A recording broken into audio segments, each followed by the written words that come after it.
Dan gaan we nog even naar de sport, want gisteren gebeurde dit. Aftrap Feyenoord PSV uitgesteld naar confetti-kanon in de Kuip. En dan denk je, oké, hoeveel confetti was er dan? Nou, er was inderdaad wel aardig wat confetti. En dan denk je, was er dan ook confetti op het veld? Ja, er was ook wel een beetje confetti op het veld, ja. Meerdere snippers. Even kijken, 5, 6, 7, misschien wel 8. Echt best wel veel. Nou, hoe ging dit verder? Daar ga ik over praten met ons eigen confetti-kanon, Diederik Smit.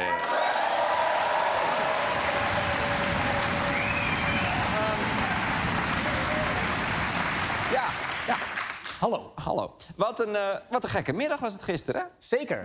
Feyenoord PSV, nummer 1 tegen de nummer 2. Vooraf dacht iedereen dat wordt vuurwerk, maar het werd dus confetti. En PSV won met 3-2, maar je zag wel twee ploegen die echt aan elkaar gewaagd waren. En wat maakte dan dat verschil? Ja, dat is een goede vraag. Ik vond dat Joey Veerman het wel heel goed verwoordde. Gefeliciteerd. Wat heeft de doorslag gegeven? Ja, ik denk dat wij gewoon beter waren vandaag. Oké. Ja. PSV heeft gewonnen omdat ze beter waren. Maar waarom waren ze dan beter? Ja, dat is een goede vraag. Ik vond dat PSV-trainer Peter Bos het wel heel goed verwoordde. We hebben gevoetbald. Ik denk dat dat ook is de manier waarop wij wedstrijden moeten winnen. Door goed te voetballen. Zijn er ook clubs die wedstrijden proberen te winnen door slecht te voetballen? Zeker. Ajax. Oh ja, oké. Maar nu weet ik het nog steeds niet. Wat maakte nou het verschil? Ja, dat is een goede vraag. Ik vond dat Jerdy Schouten het wel heel goed verwoordde. Jerdy, gefeliciteerd. Waar hebben jullie het verschil gemaakt? Ik denk grotendeels in het voetbal, denk ik. Ik geef het op! Ja. Ja, hij zegt het heel mooi, denk ik. Maar goed, dit is dus allemaal gebeurd na al dat gedoe met die confetti. De wedstrijd begon een kwartier later, omdat de lijnen niet goed zichtbaar waren. Dus die confetti die moest eerst het veld af. Maar ja, hoe ga je dat dan doen? Ik neem aan dat ze niet bij elke club een heel team van tuinmannen en bladblazers klaar hebben staan. Nee, nou ja, bij Feyenoord dan wel. Er zijn wat harken gevonden. Wat bladblazers. Ja, dus toen werd het harken geblazen. Wauw. Ja. Er zijn dus mensen die op verjaardagen kunnen zeggen... ik ben derde bladblazer bij Feyenoord. Ja. Ja, en het is ook leuk om te bedenken... als aliens gistermiddag waren geland in de Kuip... dan hadden ze gedacht dat tuinieren de populairste sport op aarde is.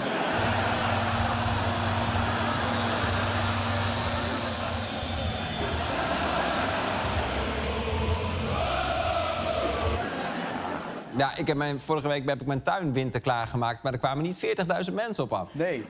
Nou ja, ik heb het 2 weken geleden gedaan. Ja, daar komt ook uit een paar honderd man. Maar ja, dat is natuurlijk weer dit is een nog hoger niveau. Ja. Oké, hoe dan ook.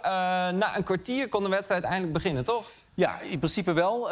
Maar toen kwamen ze erachter dat ze vergeten waren dat de wintertijd was ingegaan. Dus toen moesten ze toch nog een uur wachten. Ach, wat een gedoe, joh. Ja, en zelfs na de wedstrijd was het nog onrustig. Dit was de analyse na afloop. Complimenten voor het arbitrale kwartet en de VAR in Zeist en de assistant. Zo. Wat was dat? Ja, Max Verstappen die was derde geworden bij de Grand Prix van Rotterdam. En je zag hier dat hij heel goed weg was. Ja. Wat een zooitje daar in Rotterdam. En ging het eigenlijk nog over wiens schuld het allemaal was met die confetti? Nou, volgens Feyenoord konden ze er niet zoveel aan doen. Dit zei trainer Robin van Persie. Was dit nou een soort inschattingsfoutje van de organisatie? Of hoe kwam dit? Overmacht.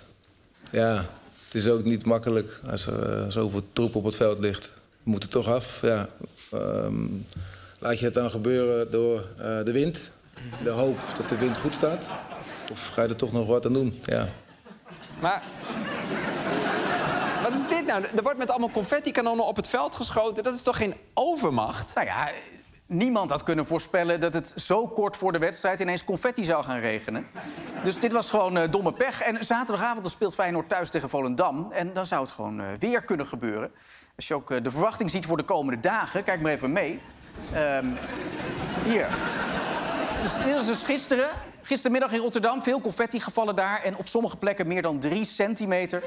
En dit beeld zag je op meer plekken in het westen van het land. Dit was in Spijkenisse. Prachtige plaatjes natuurlijk van de confetti-pret. Al zorgt het op enkele plekken ook voor overlast. Zoals bij deze ondergelopen kelder in Krimpen aan de IJssel. En bij deze begrafenis in Schiedam. En voorlopig zijn we ook nog niet van die confetti af. Het heeft allemaal te maken met een uit de hand gelopen gender reveal party boven Schotland. En dat komt de komende dagen allemaal langzaam onze kant op. Voor morgen heeft het KNMI code roze afgegeven voor het zuidwesten van het land. Ja, en als we dan kijken naar de komende week, dan zien we nog behoorlijk wat confettibuien op de woensdag en de donderdag. Op de vrijdag blijft het op de meeste plaatsen droog. Maar zaterdag in de loop van de avond kunnen er toch weer een paar flinke snipperbuien ontstaan bij een matige tot krachtige wind vanaf de zijlijn. Dus de bladblazers hoeven voorlopig nog niet naar zolder. Nou, dat belooft wat. Dankjewel.